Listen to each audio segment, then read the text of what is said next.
All right, welcome to another installment of the Fragments of Silicon reviews.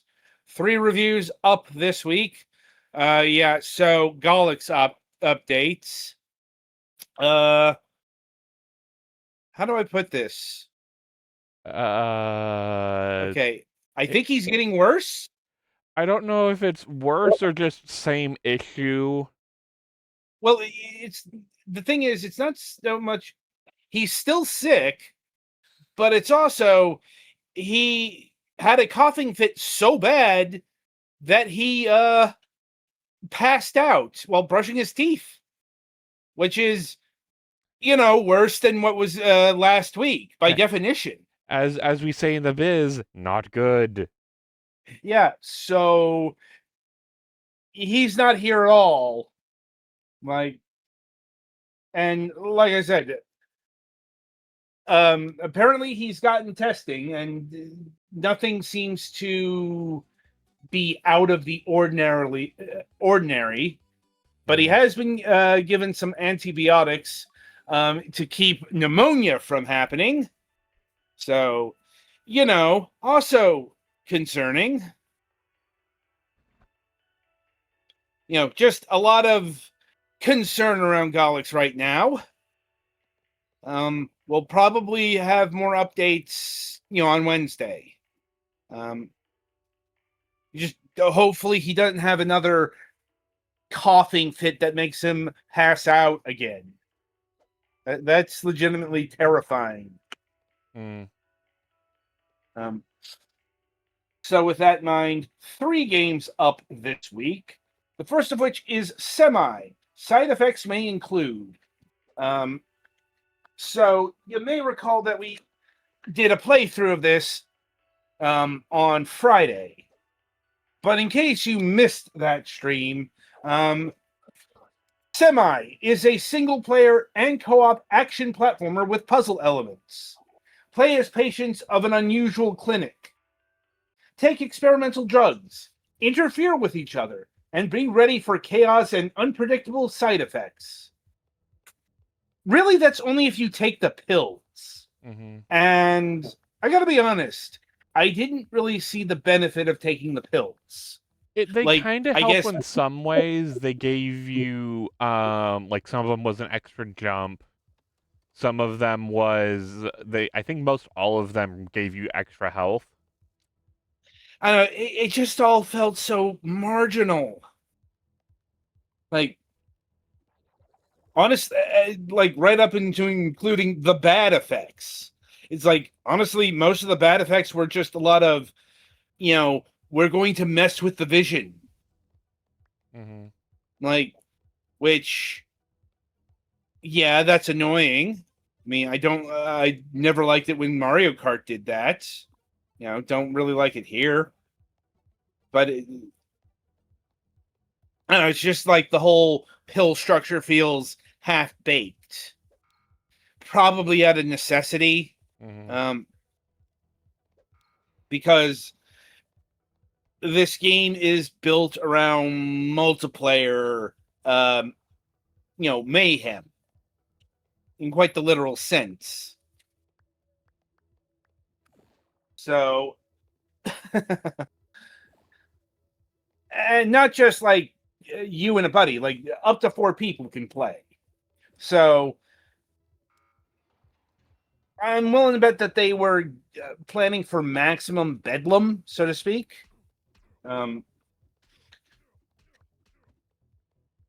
But honestly, how do I put this? This game just isn't very good. Like, it's not terrible, but it's like, honestly, I think we were much more focused on figuring out what to do and how to get through the level than, having wacky multiplayer shenanigans. Yeah, honestly, there's a decent game in here if they drop the try to be wacky and just tighten a few bolts. Really, like, the biggest thing they need is a targeting reticule for those basketballs. Like, there's no getting around that those are just awful to Yeah. throw. Well, that's part of the tightening a few bolts thing. Give it a decent reticle. You Yeah. know, tighten up the platforming a bit. And honestly, I'm not sure how well this game is catching on, but during our Friday play session, we didn't see anybody playing this other than us. Mm-hmm. I think this game might have been a bit of a minor sensation when it came out last year, but I this game definitely didn't go viral. It wasn't like another content warning or something like that. Right. Um, or Peak, I guess, or that RV game that came out not too long ago. Yeah. Yeah. The art style is interesting in that it reminds me of like this game looks like it should have came out on the PlayStation 2. It reminds me a And lot of Psychonauts. Like it feels like you're playing as a Psychonauts NPC. yeah, except not good.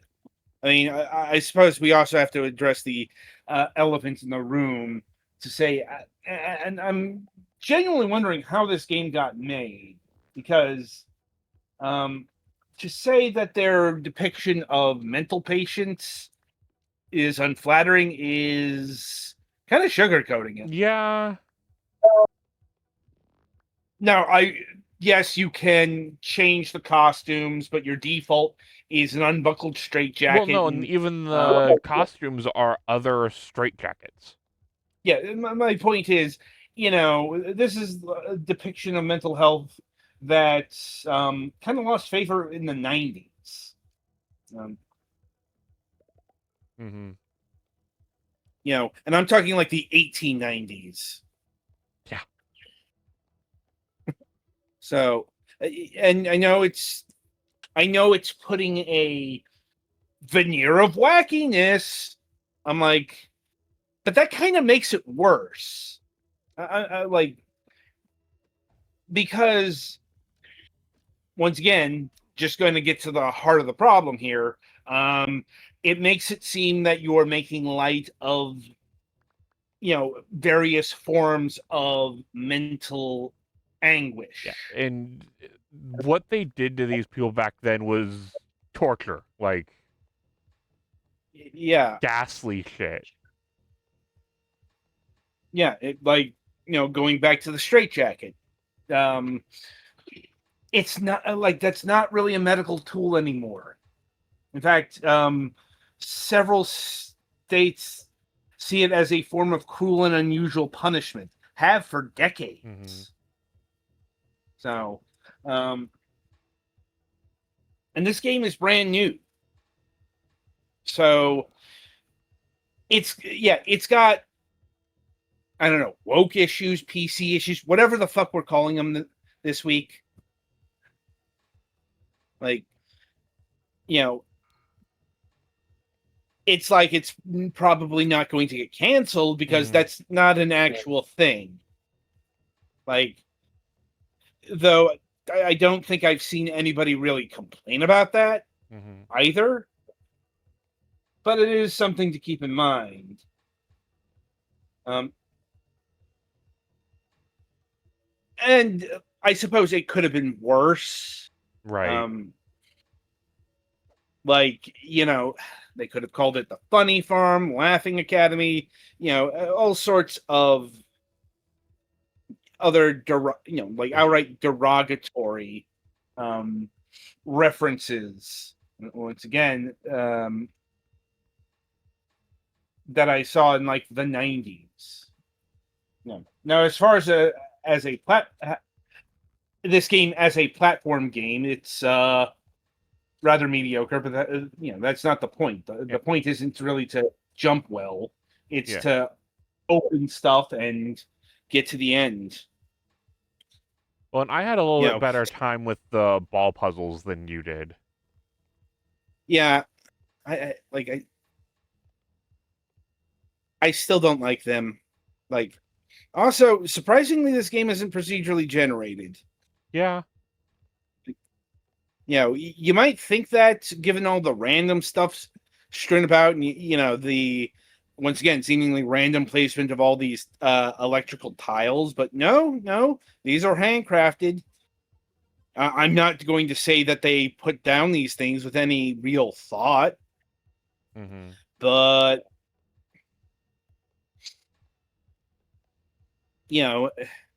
Also, another thing I had umbrage with on Sunday was hit detection on the fire panels. Yeah, that did get annoying. And honestly, that's about what I got.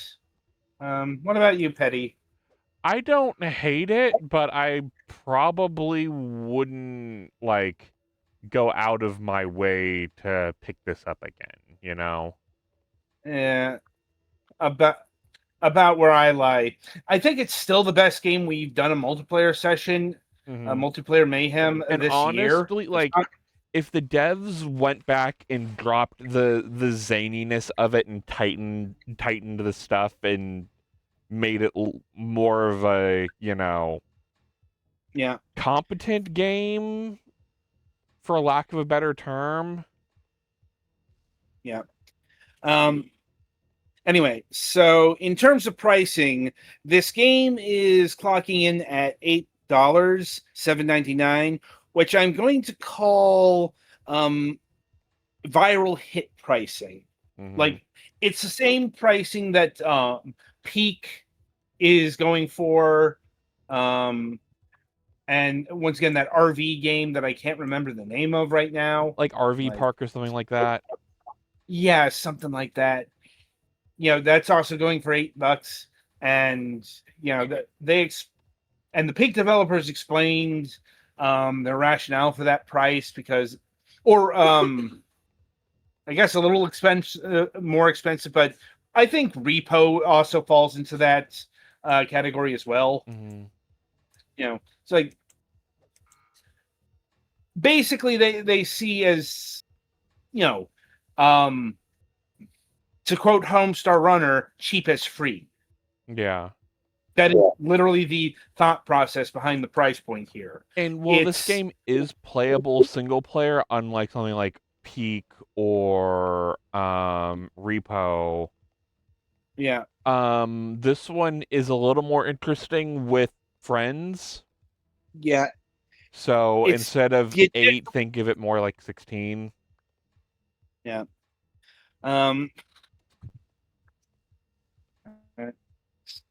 Yeah, I think I'm done with this. So that'll about do it for S.E.M.I here. Be sure to tune in after the break as Petty Fan reviews Rogue Match, the extraplanar invasion.